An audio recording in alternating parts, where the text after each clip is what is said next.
할렐루야! 오늘도 우리 수요 목양 예배에 오신 여러분들을 주님의 이름으로 환영하고 축복합니다. 또 예배 앞에 잠시 광고 드릴 텐데요. 여러분, 이번 주부터는 우리 차세대도 함께 대면과 비대면으로 예배를 진행하게 됩니다. 그래서 우리 차세대 아이들의 예배를 위해서 또 우리 사랑교회가 이제 코로나를 잘 극복해 가면서 함께 모여서 다 같이 예배할 그날을 바라보며 또 함께하는 예배 가운데 또 힘을 내실 수 있었으면 좋겠고요. 다 함께 기도해 주시기를 바랍니다. 이번 주일부터 우리 차세대 영유치부, 유초등부, 중고등부 모두 함께 대면과 비대면으로 예배가 진행된다는 거 꼭 기억하시고 함께 기도해 주시면 감사하겠습니다. 우리 이 시간 다 함께 사도신경 고백하심으로 수요 목양 예배 하나님 앞에 드리도록 하겠습니다. 전능하사 천지를 만드신 하나님 아버지를 내가 믿사오며 그 외아들 우리 주 예수 그리스도를 믿사오니 이는 성령으로 잉태하사 동정녀 마리아에게 낳으시고 본디오 빌라도에게 고난을 받으사 십자가에 못 박혀 죽으시고 장사한 지 사흘 만에 죽은 자 가운데서 다시 살아나시며 하늘에 오르사 전능하신 하나님 우편에 앉아 계시다가 저리로서 산자와 죽은 자를 심판하러 오시리라. 성령을 믿사오며 거룩한 공예와 성도가 서로 교통하는 것과 죄를 사하여 주시는 것과 몸이 다시 사는 것과 영원히 사는 것을 믿사옵나이다. 아멘. 우리 시간에 다 함께 찬송가 478장 통합 찬송가는 78장입니다. 참 아름다워라 함께 찬양하겠습니다.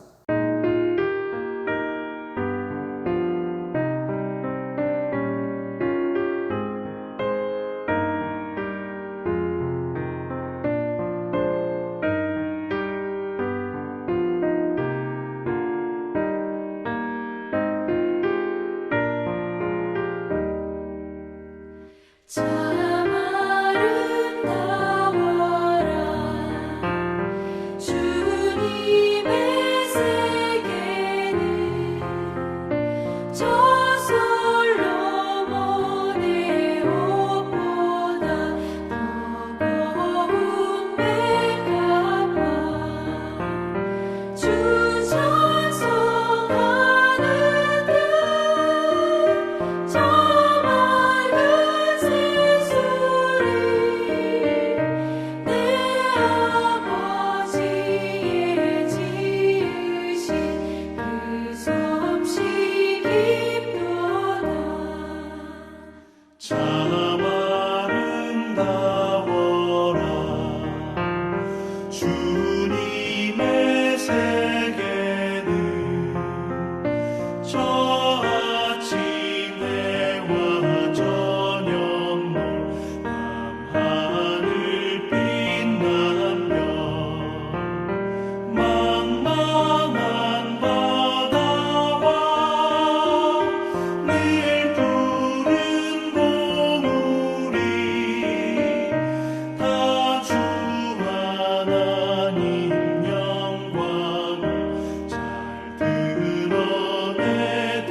기도하겠습니다.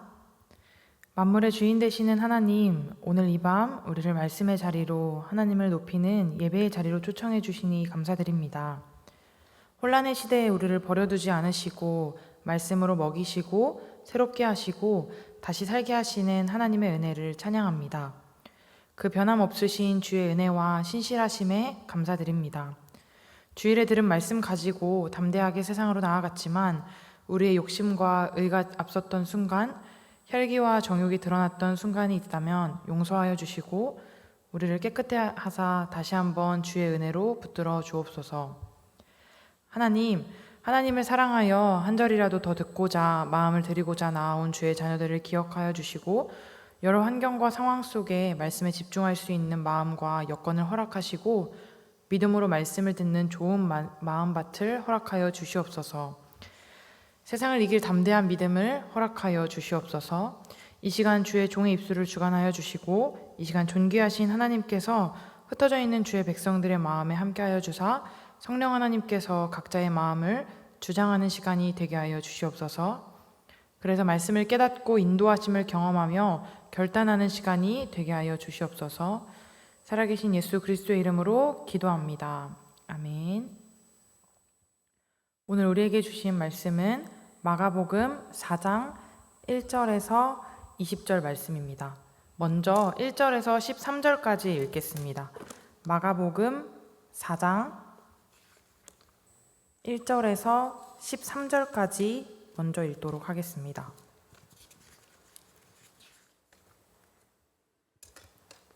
제가 가진 성경으로는 신약 61쪽에 있습니다.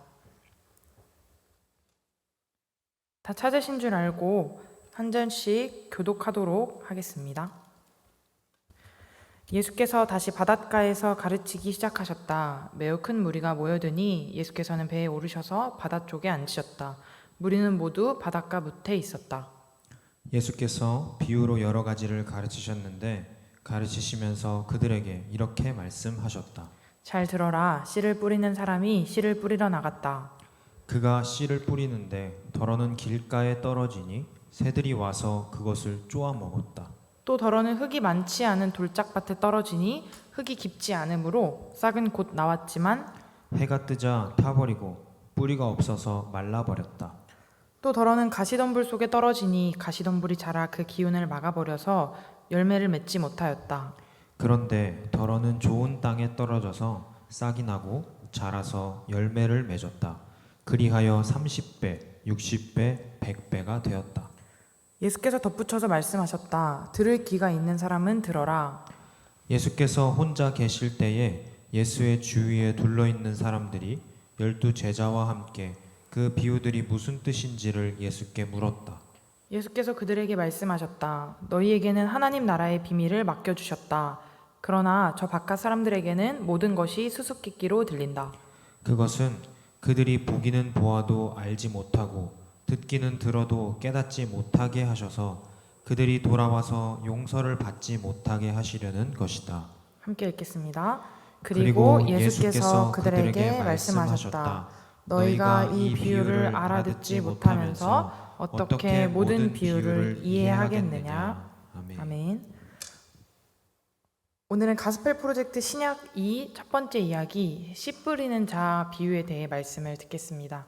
다행히 신약 2의 첫 번째 스토리는 우리가 익히 알고 있는 씨 뿌리는 자 비유에 대해 나오니 마음을 열고 주의 깊게 들어서 하나님께서 오늘 우리에게 들려주시는 메시지를 잘 새기는 이 밤 되시길 바랍니다.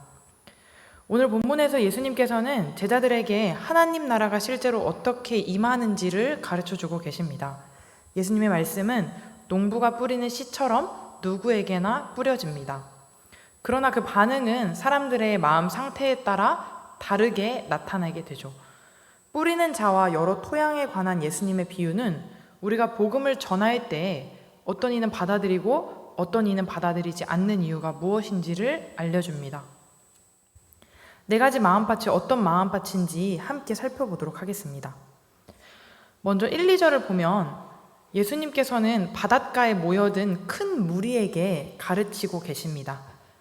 예수님은 종종 무리와 제자들을 구분하시곤 했는데 이 본문에서 무리에게 말씀을 가르치셨다는 것은 무리 중에 다양한 사람이 있었음을 보여줍니다. 예수님이 좋아서 따라다니는 팬도 있었을 거고 예수님을 진리로 믿고 고백하며 따르기를 결단한 제자들도 있었을 겁니다. 심지어 왜 모인지도 모르고 사람들이 많이 모이니까 나도 한번 들어보자 하는 마음으로 온 사람들도 있었을 것입니다. 예수님은 주의를 환기시키기 위해서 잘 들어라 라고 외치며 말씀을 시작하십니다. 이어서 씨를 뿌리러 나간 한 농부를 머릿속에 그려보게 하십니다. 오늘 말씀을 들을 때는 씨를 뿌리는 상상을 하면서 들으시면 더욱 좋을 것 같습니다. 이 비유에 관한 예수님의 설명은 14절부터 나옵니다. 우리 아까 13절까지 읽었는데 14절부터 20절까지 다시 교독하도록 하겠습니다. 14절을 제가 먼저 읽도록 하겠습니다. 씨를 뿌리는 사람은 말씀을 뿌리는 것이다. 길가에 뿌려지는 것들이란 이런 사람들이다. 그들에게 말씀이 뿌려질 때에 그들이 말씀을 듣기는 하지만 곧바로 사탄이 와서 그들에게 뿌려진 그 말씀을 빼앗아 간다. 돌짝밭에 뿌려지는 것들이란 이런 사람들이다. 그들은 말씀을 들으면 곧 기쁘게 받아들이기는 하지만 그들 속에 뿌리가 없어서 오래가지 못하고 그 말씀 때문에 환난이나 박해가 일어나면 곧 걸려 넘어진다. 가시덤불 속에 뿌려지는 것들이란 달리 이런 사람들을 가리키는데 그들은 말씀을 듣기는 하지만 세상의 염려와 재물의 유혹과 그 밖에 다른 일에 욕심이 들어와 말씀을 막아서 열매를 맺지 못한다. 함께 읽겠습니다. 좋은 땅에 뿌려지는 것들이란 이런 사람들이다. 그들은 말씀을 듣고 받아들여서 30배, 60배, 100배의 열매를 맺는다. 아멘. 아멘. 이 비유에 따르면 뿌려진 씨는 바로 말씀입니다. 예수님은 이미 말씀을 뿌리고 계셨고 그 내용은 하나님 나라가 가까이 왔다는 것이었습니다. 그런데 예수님은 무리에게 아까 말했던 그 다양한 사람들에게 이것을 비유로 말씀하심으로써 오직 볼 눈이 있는 자들만 보고 들을 귀 있는 자들만 들을 수 있게 하셨습니다. 다시 말해서 받아들이는 마음을 가진 자들만 말씀을 알아듣고 예수님을 따르게 되고 하나님 나라로 향하게 하신다는 것입니다. 오늘 본문을 볼 때 첫 번째로 씨를 뿌리는데 어디에 먼저 뿌려지냐면 길가에 떨어졌다고 말씀하고 계십니다. 이 부분을 먼저 보겠습니다. 이 비유에서 씨 뿌리는 자는 어디에나 편견 없이 씨를 뿌리고 심지어 길가에도 뿌린 것입니다. 1세기의 밭은 21세기의 밭과는 다릅니다. 당시에는 밭과 길을 구분하지 않아서 사람들이 밭으로 다니기도 했습니다. 작은 밭에도 길이 여러 개 나 있었고 지나다니는 사람들에게 짓밟힌 혹은 그 무게로 딱딱하게 땅이 굳어지기도 했습니다. 굳어진 땅에 뿌린 씨는 뿌리를 내릴 수 없기 때문에 배고픈 새들에게 낚아채이기 일쑤였습니다. 15절에서 새들은 말씀을 낚아채가는 사탄을 뜻하고 있는데요. 듣기는 듣지만 한 귀로 새는 것이라고 생각해도 좋을 것 같습니다. 말씀을 들으면 귀로 들어와서 마음으로 안착하는 것이 아니라 말씀을 듣긴 들었으나 통통 튕겨져 나가는 것처럼 아예 안착하지도 않는 그런 상태를 말하는 것이 아닐까 생각이 듭니다. 딱딱한 땅은 무엇을 의미할까요? 하나님의 존재하심을 부인하는 세상 사람들을 의미할 것입니다. 그들은 자신만을 위해서 너무 바쁘게 살아가기 때문에 초자연적인 분에 관해서는 생각할 겨를이 없습니다. 그들 마음은 다른 쾌락들과 우상들로 가득해서 하나님께는 관심이 없습니다. 우리는 너무 교회 사람들도 믿는 사람들과 어울리다 보니까 오히려 이런 사람들을 만날 기회가 많이 없는 경우가 있는데 하나님께서는 왜 이런 딱딱한 땅에도 씨를 뿌리실까? 이런 것들을 고민하는 시간이 되시길 바랍니다. 두 번째는 돌밭입니다. 예수님은 흙이 너무 얇아서 뿌리를 충분히 내릴 수 없는 돌밭에 관해 말씀하십니다. 예수님이 말씀하신 이 사람들은 처음에는 하나님 나라를 잘 받아들입니다. 그리스도를 믿는다고 고백하고 세례를 받을 수도 있습니다. 그러나 회심의 기쁨은 잠시일 뿐 삶의 역경이 찾아오면 곧바로 믿음을 포기하고 맙니다. 왜 그럴까요? 예수님은 그들이 믿음으로 제자가 될 만큼 충분한 양의 흙이 없으므로 믿음이 뿌리를 깊이 내리지 못하고 있기 때문이라고 말씀하십니다. 충분한 양의 흙이 없다는 것이죠. 새로운 회심자는 우리가 공동으로 지니는 믿음 안에서 세워져야 합니다. 그리고 계속해서 말씀으로 자라고 공동체 안에서 교제하는 그러한 과정이 또한 필요합니다. 예수님은 우리가 아무리 노력해도 어떤 마음은 너무 얄팍하고 어떤 마음은 너무 피상적이어서 복음이 견고하게 뿌리를 내릴 수 없다고 지적하십니다. 교회에서 성도 역할을 하고 있다고 성도의 자격과 구원의 확신이 있을 수 있는 것은 아닙니다.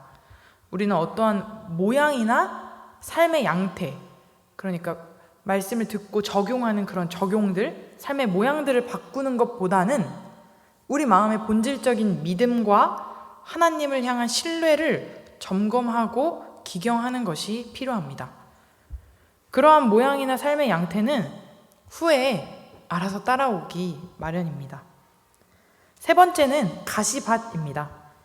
자세히 보면 이 땅은 앞에 두 땅과는 좀 다른 모양입니다.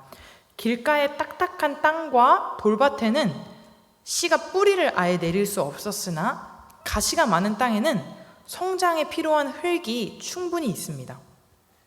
충분한 흙이 없었다면 가시도 번성하지 못했을 것이기 때문입니다.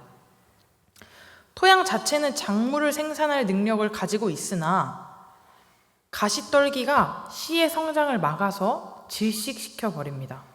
비유를 들여다보면 말씀의 씨앗이 뿌려지고 자라기에도 충분한데 무언가 방해를 한다는 것이겠죠. 이 토양을 닮은 사람들은 교회 공동체에 위험할 것입니다. 그들을 다른 것들을 사랑함으로 하나님 나라의 열매를 맺지 못하기 때문입니다. 그들은 열매를 맺지 못한다고 예수님께서 나무라신 무화과 나무와도 같습니다. 결국 씨는 잡초 때문에 질식하고 마는 것처럼 외적인 힘에 눌려 열매를 맺지 못하는 것입니다. 예수님보다 인생의 여러 선택이 우선하기 때문에 세속적인 꿈을 따르거나 쓸데없는 걱정에 휩싸이게 됩니다. 염려와 걱정들로 예수님을 근근히 사랑하게 되면 가시밭에 떨어진 씨와 같아집니다. 구원받았다고 믿고 싶지만 삶에는 열매가 없는 것이죠. 예수님은 열매 맺지 못하는 나무들은 모두 찍혀 불에 던져질 것이라고 분명히 말씀하십니다. 마지막으로 좋은 땅입니다. 씨 뿌리는 자가 척박한 굳은 땅이나 돌밭이나 가시밭에 씨를 뿌렸을 때는 수확을 얻지 못했지만 똑같은 씨를 좋은 땅에 뿌리면 놀랍도록 큰 수확을 얻게 됩니다. 그러므로 우리는 씨를 뿌릴 때 낙심하지 말아야 합니다. 우리는 실제로 수확할 땅이 있으니 힘을 내야 한다는 것입니다. 농부가 수확할 수 있었던 것은 씨를 뿌리는 전략을 바꿨던 것이 아니라 땅이 뿌려진 씨를 받아들였기 때문입니다. 그러므로 우리는 가리지 않고 어디에나 씨를 뿌려야 한다는 결론에 이르게 됩니다. 8절에 보면 열매가 30배, 60배, 100배가 된다고 나옵니다. 이 비유에서 한 가지 예사롭지 않은 점은 초자연적으로 풍성한 결실을 거둔다는 것입니다. 100배를 어떻게 체감할 수 있을까요? 요즘 많은 사람들에게, 젊은 사람들에게까지 열풍이라고 할 정도로 많은 사람들이 주식을 하고 있는데 1,000원에 산 주식이 10만 원이 된 셈이라고 생각하면 될 것 같습니다. 원시 농법 사용을 감안하면 고대 팔레스타인에서 평균 수확량은 뿌린 씨의 67배 정도였고 아무리 많아도 풍작이라고 해도 기껏해야 10배 정도였다고 합니다. 이 비유의 반전은 30배, 60배, 100배라는 이 반전은 많은 토양에서 거부된 하나님 나라가 말씀을 받아들인 사람들 가운데 놀랍도록 풍성한 결실을 거두는 데 있습니다. 다시 한번 말씀드리지만 그래서 우리는 실제로 수확할 땅이 있으니 힘을 내야 한다는 것입니다. 씨 뿌리는 비유는 우리에게 여러 교훈을 줍니다. 그중 3가지를 요약하도록 하겠습니다. 먼저는 예수 그리스도를 통해 복음이 선포되었다는 것입니다. 그 복음의 씨앗이 선포되었다는 것입니다. 이 복음의 씨앗은 모든 사람에게 뿌려집니다. 말씀이신 예수님께서 십자가에서 죽으시고 3일 만에 부활하심으로 우리에게 그리고 모든 사람에게 복음의 진리가 공표된, 선포된 것입니다. 우리는 그 복음의 진리를 받아들이게 되었고 믿게 되었고 그 은혜로 진리 안에서 살아가고 있습니다. 하나님께서는 그 진리인 복음을 받아들일지 말지를 사람들에게 허락하신 것입니다.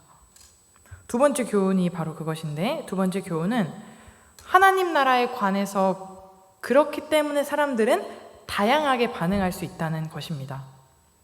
저는 일주일에 한 번씩 일하는 공간에서 식물들에게 물을 주고 있습니다. 수요일마다. 제가 처음에 이 식물들을 맡게 됐을 때는 식물들이 힘도 없고 잘 관리가 안 되었던 터라서 저에게 넘겨주시던 분도 아마 관리가 어려울 거니까 형식상 물을 조금씩 주면 된다는, 그러기만 하면 된다는 뉘앙스로 설명하셨습니다. 이 말라서 죽기 직전이었던 애들이 꾸준히 물을 주니까 그래도 잘하지 않을까 하는 기대로 계속 물을 주니까 하나둘 살아나서 이제는 제 모양도 갖추게 되었습니다. 그렇게 완전히 자란 식물이 있는가 하면 꾸준히 성실히 똑같이 물을 준 것 같은데 아직도 그대로이거나 흡수하지 못하고 잘 자라지 못하는 식물들도 있습니다. 우리가 오늘 본문에서 씨 뿌리는 비유에 대해 듣고 있는데 우리가 분명히 기억해야 할 것은 똑같이 씨앗이 심겨지고 물을 주더라도 아직도 힘이 없이 완고하게 죽어있는 식물이 있고 잘 자란 식물이 있듯이 하나님 나라에 관해 들었던 사람들 중 많은 이가 결국에는 하나님 나라를 거부한다는 뜻입니다. 복음을 거부하는 사람들에 대해 우리가 부담감을 느낄 수는 있겠지만 그들의 선택에 대해 죄책감을 가질 필요는 없습니다. 성경은 하나님 나라가 만인의 것이라고 말하고 있지 않기 때문입니다.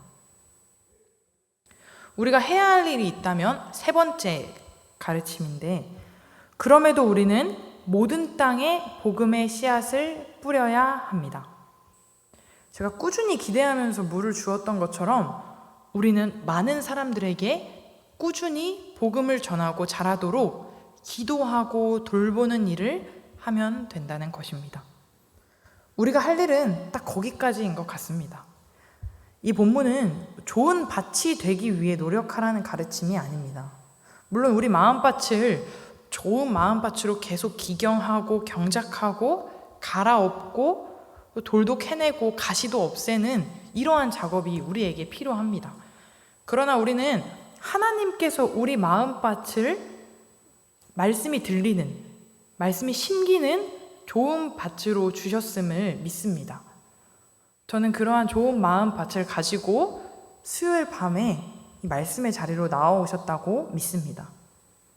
우리는 말씀을 듣고 100배의 결실을 맺을 것이라는 믿음과 기대로 나아가야 합니다. 좋은 밭인 우리는 이제 열매를 맺게 되는데 신기하게도 묵상하다 보니까 우리 안에 심겨진 그 씨앗이 자라서 열매를 맺으면 다시 모든 땅에게 뿌리게 된다는 것입니다. 우리 안에 그 열매는 모든 땅에게 그 씨앗을 다시 뿌리는 것으로 나타난다는 말입니다.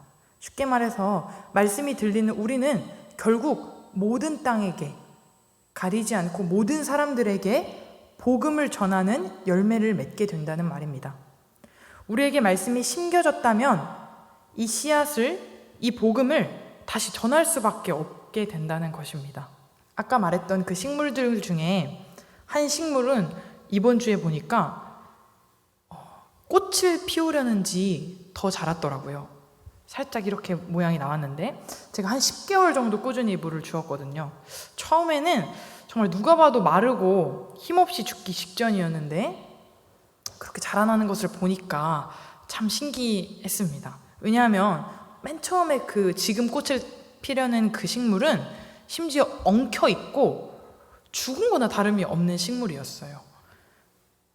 왜냐면 제가 처음 보고 든 첫날 생각은 근데 이거 버리는 게 낫지 않을까? 왜 안 버리지? 라는 생각이었거든요. 그런 식물이 지금은 꽃을 피우기 직전입니다. 우리는 다 알 수 없습니다.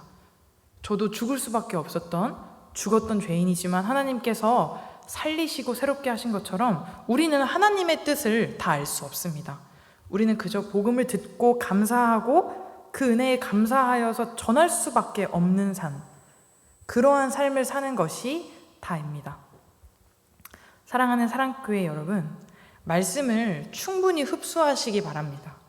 그리고 주 안에서의 교제를 충분히 누리시길 바랍니다. 그래서 많은 이들에게 열매 맺으시길 소원합니다.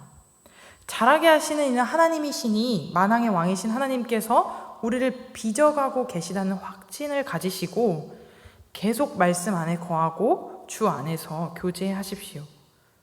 좋은 밭을 만들어주신 하나님께서 100배의 결실까지 맺게 하실 거란 믿음과 기대로 그 은혜에 감사하면서 기회가 닿는 대로 다양한 밭에 복음의 씨앗을 뿌리시기 바랍니다. 그리고 자라도록 돌보는 일에 동참하시길 바랍니다. 우리 사랑교회는 그런 점에서 참 다양한 기회가 열려 있다고 생각이 듭니다. 1:1 제자 양육도 그렇고 카이로스도 그렇고 또 각자의 가정에서 성도님들의 직장에서 그리고 모양은 다르겠지만 각자의 사회에서 혹시 이것은 길가에 뿌리는 것이 아닐까 하는 생각이 들지라도 이건 돌밭에 뿌리는 것 같을지라도 혹시 그곳이 가시밭 같을지라도 돌밭과 같고 가시밭 같았던 우리의 마음도 이렇게 말씀으로 다스리시고 부드럽게 하시는 하나님을 신뢰함으로 기회가 닿는 대로 뿌리시기 바랍니다. 이 세상에서의 삶을 마감할 때 우리는 다 두고 가게 됩니다. 저는 축구를 참 좋아합니다. 사람들을 만나는 것도 참 좋아합니다. 맛있는 것을 먹는 것도 참 좋아하고요. 그러나 저는 축구 경기도 제가 사랑하고 좋아하는 사람들도 맛있는 것을 먹을 수 있는 돈이나 우리가 가지고 있는 어떠한 명예나 권력도 어떤 것도 가져갈 수 없다는 것을 알고 있습니다. 우리는 진리로 건져낸 시간만 가져갈 수 있습니다.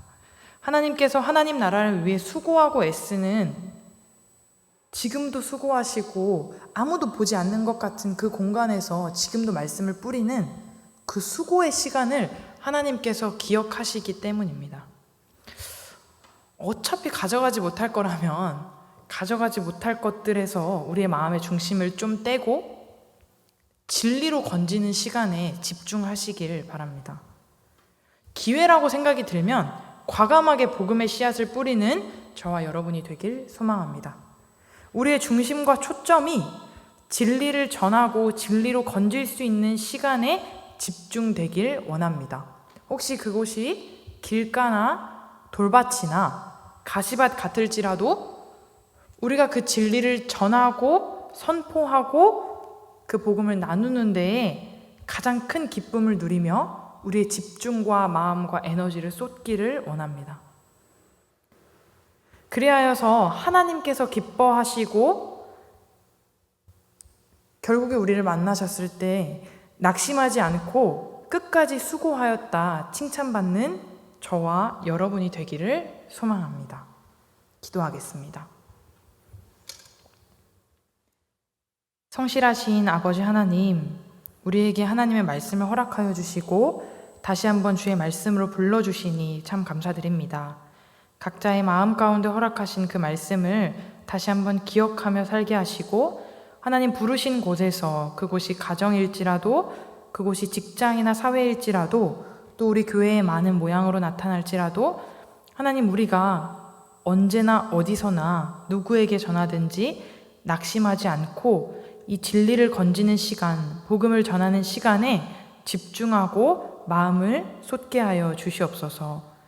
하나님 썩어 없어질 것들에 우리가 집중하지 않게 하시고 영원한 것을 사모하며 그것을 바라보는 사랑교회 성도들이 될 수 있도록 은혜를 내려 주시옵소서. 이 말씀 가지고 살아갈 때 성령님께서 도와주시고 동행하여 주시고 혹시 실패하고 실수할지라도 다시 한번 일으켜 주시길 소원하오니 주께서 끝까지 함께하여 주옵소서. 감사드리며 우리를 오늘도 너무나 사랑하시는 예수 그리스도의 이름으로 기도합니다. 아멘. 이 시간에도 함께 찬송가 320장, 통합 찬송가는 350장입니다. 나의 죄를 정케 하사 다 함께 찬양하겠습니다.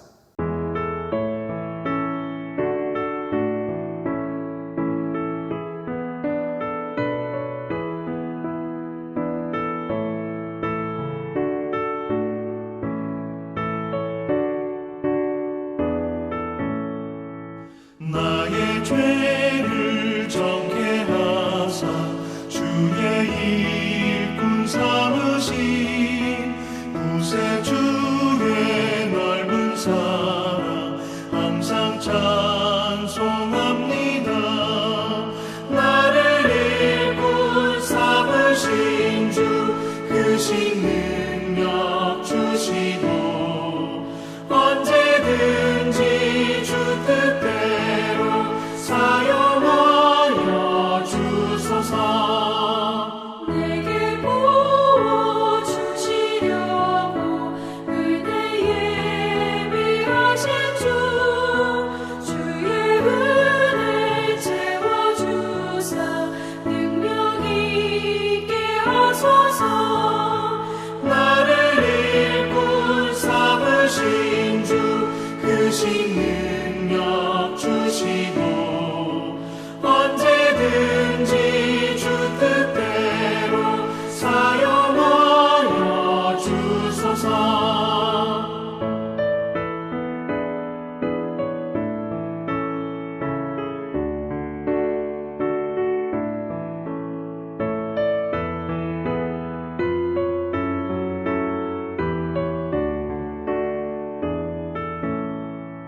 죄의 짐을 풀어주신 주의 능력 크도다. 나를 피로 사신 예수 내 맘속에 오소서. 나를 일꾼 삼으신 주 크신 능력 주시고 언제든지 주 뜻대로 사용하여 주소서. 주여 내게 성령으로 충만하게 채우사 생명수가 강물처럼 흐르게 하옵소서. 나를 일꾼 삼으신 주 크신 능력 주시고 언제든지 주 뜻대로 사용하여 주소서.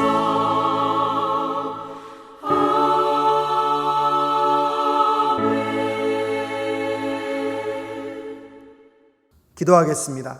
하나님 아버지 은혜를 감사합니다. 주의 은혜 가운데 수요 목양 예배를 드리게 하시고 말씀 가운데 주의 뜻과 마음을 확인하게 하심에 주님 감사합니다. 날마다 주님의 말씀 앞에 우리의 마음밭을 기경하는 자들이 될 수 있도록 주님 도와주시옵시고 무엇보다도 우리의 삶에 열매 맺기 원하시는 하나님의 마음과 뜻을 깨달아 알게 하시고 주께서 말씀하실 때마다 우리의 마음 가운데 잘 심게 하셔서 하나님이 원하시는 열매를 맺는 아버지의 백성의 삶을 살아갈 수 있도록 인도하여 주시옵소서. 오늘도 주님 앞에 나온 예배자들의 마음과 심령을 주께서 주장하여 주시옵시고 주님 앞에 드리는 그 기도 가운데 응답하시는 하나님을 날마다 경험하시는 우리 모든 성도님들 될 수 있도록 주님 역사하여 주시옵소서. 오늘도 이 예배에 함께 하시는 모든 성도님들의 가정과 직장과 사업터 위에 하나님의 은혜와 함께 하심의 역사가 계속될 수 있도록 주께서 주장하여 주시고 인도하여 주실 것을 것을 믿습니다. 오늘도 이 예배 앞에 나온 주의 백성들을 기억하시고 하나님의 보호하심과 함께하심과 동행하심이 우리 성도님들의 삶 가운데 계속해서 연결되어지고 이어지고 있음을 믿음으로 바라보실 수 있기를 간절히 간구하오며 존귀하신 예수 그리스도의 이름으로 기도하올 때에 이제는 우리 주 예수 그리스도의 은혜와 하나님 아버지의 그 무궁하신 사랑하심과 성령 하나님의 감화 감동 교통 충만케 하시는 역사가 아버지의 말씀을 마음 가운데 심고 삶의 열매로 나타내기를 결단함에 다짐하는 우리 모든 성도님들의 가정과 직장과 그 사업터 위에 그 자녀들과 부모님들 위해 우리 족 대한민국과 저 북녘 땅에 있는 우리의 동포들과 선교지에서 주의 복음을 위하여 수고하고 계신 모든 선교사님들의 삶 위에 지금부터 영원히 함께 하옵시기를 간절히 축원하옵나이다. 아멘.